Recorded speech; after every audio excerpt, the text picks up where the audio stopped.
It feels great. I will admit the weather is a little different from our Hawaii premiere, but the reception is just as warm, so that makes it feel great.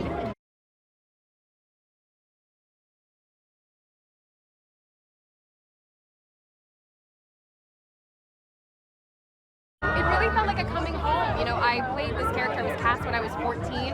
I turned 24 just 2 days ago, so I've had a decade of this character in my bones, and it just feels so nice to be welcomed back.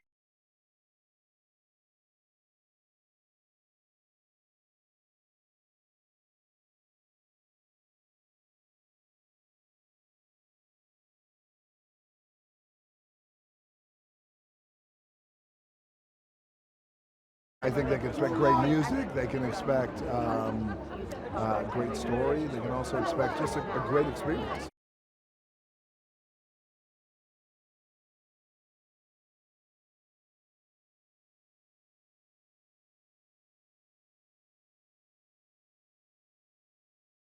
I was challenged by those ladies, by Barlow and Bear. I thought that they were amazing. They came in, they wrote amazing music throughout the entire soundtrack. And I also feel like they wrote an anthem that was hard. It's hard to follow. I think You're Welcome, but I thought they did a great job.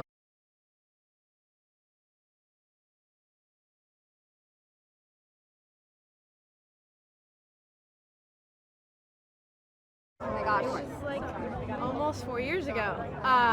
We had lunch with our now boss, Tom McDougall, and at the end of the meeting he was like, you know what, I might have a project for you two in mind. And about a year later we got an email saying, hey, they're making a Moana sequel. Do you want to talk to the filmmaker? And we were like, yeah.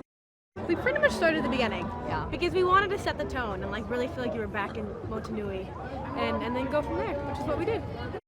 Mine is Beyond. Mine is Get Lost. I love a big Disney moment. And I love a villainous Bob. Working with our actors, like that was, hearing the music come alive in real time was insane. Yeah. Something I'll never forget. Yeah. Getting to work with Obata Fuai and his crew was like magical, and he brought our songs to life in a new way.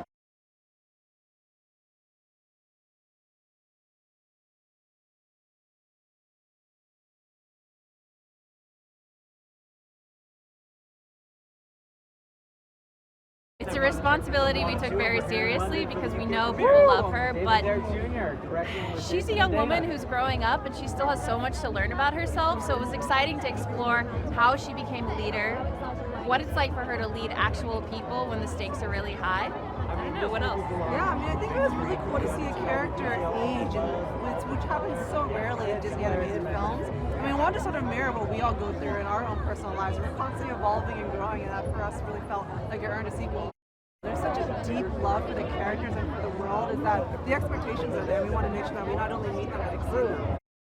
Look, the soundtrack for the first film was pretty iconic, so we really enjoyed the challenge of making songs that lived up to the expectation, and we exceeded them. They're two young women who have pushed the boundaries in their own field and gone far beyond, like, I think what they even knew they were capable of. So when we were explaining to them what we wanted in this film, they were like, yeah, we got it. They're living Moana's experience in so many ways, so it just kind of seemed like a natural fit.